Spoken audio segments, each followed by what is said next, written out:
सत्य का है। और ये सत्य कहाँ आकर के विराजमान होते हैं? मुख पर जिह्वा पर आकर के बैठते हैं। पहला सत्य का जिह्वा पर आकर के बैठते हैं। बंधुओं, यदि आप सन्मुख सामने वाले व्यक्तियों को महाराज आप सत्य से संबोधन करेंगे, सुंदर सत्य शब्दों से उनको प्रसन्न करेंगे, वह आनंद में रहेगा। लोग कहते तो हैं कि सत्य कड़वा होता है, इसीलिए आज लोग सत्य बोलने से घबराते हैं। यदि मैं सच सच बता दूंगा तो महाराज इनके दिल टूट जाएंगे, ये मेरे से रुष्ट हो जाएंगे, ये मुझसे बात नहीं करेंगे। अब उनको हम प्रसन्न करने के लिए झूठ बोलते हैं, उनको प्रसन्न करने के लिए हम झूठ बोलते हैं और जीवन भर फिर हमें दुखी में रहते हैं। क्यों दुख में रहते हैं? कि आज तो इनको हम झूठ बोल दिया, कल यदि इनको सत्य पता चल जाएगा तो हमारा क्या होगा।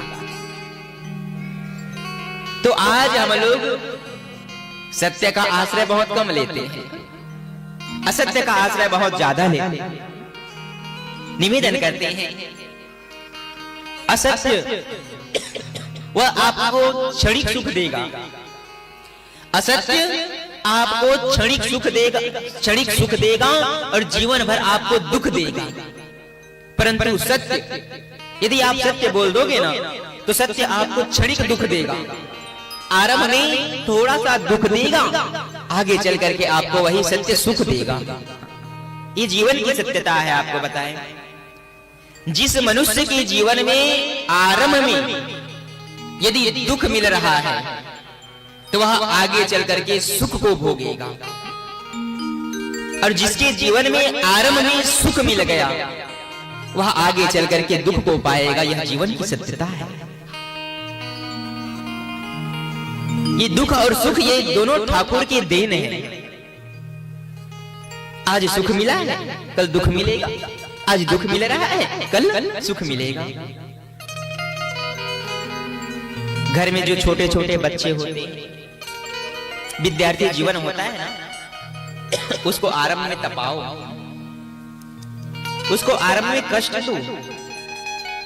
कष्ट देने का भाव क्या है महाराज? कष्ट देने का भाव यह नहीं कि उनको दिन रात मारते पीटते रहो, ये कष्ट नहीं, अपितु उनको अपने भय रूपी अग्नि में जलाओ।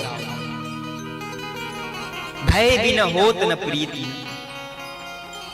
जब तक किसी के जीवन में भय नहीं आएगा तब तक उनका कल्याण होने वाला नहीं है। इसीलिए कहा है कि यदि आप अपने बच्चों को संस्कारवान बनाना चाहते हो, अपने पुत्रों से सम्मान पाना चाहते हो, तो आरंभ में अपने क्रोध में उनको जलाओ, आरंभ में बहुत जलाओ, उनको तपाओ। एक दिन फिर देखना, जो आरंभ में तपेगा वही एक दिन ऐसे चमकेगा कि महाराज वही एक दिन ऐसे चमकने लगेगा कि अपने साथ साथ अपने पूरे कुटुंब का वह नाम रोशन कर देगा, पूरे परिवार का नाम रोशन कर देगा। उदाहरण के तौर पर आप समझिए सोना।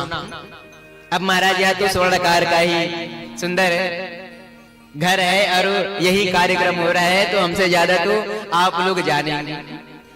जैसे स्वर्ण होता है, सोना होता है, तो यह सोना पहले कैसा होता है? अब मानिए जब सोना का जन्म होता है तो अभी जब 24 कैरेट का होता है तो वह नाजुक रहता है, कोमल रहता है ना। अब महाराज उसको क्या करते हैं? उसको तपाया जाता है। जब सोना आ गया तो सीधे सीधे तो उनको हम अपने सिर पर धारण नहीं कर सकते, अपने गले पर धारण नहीं कर सकते, तो उनको चमकाने के लिए हमको क्या क्या करना पड़ता है? पहले उनको अग्नि में डालना पड़ता है, अर्थात उनको जलाना पड़ता है। वो जल गया।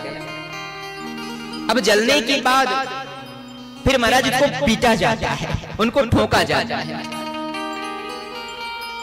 अब उनको पीटने के बाद फिर उनको आकार दिया जाता है, तो कहीं ना कहीं ये कष्ट सह रहा है।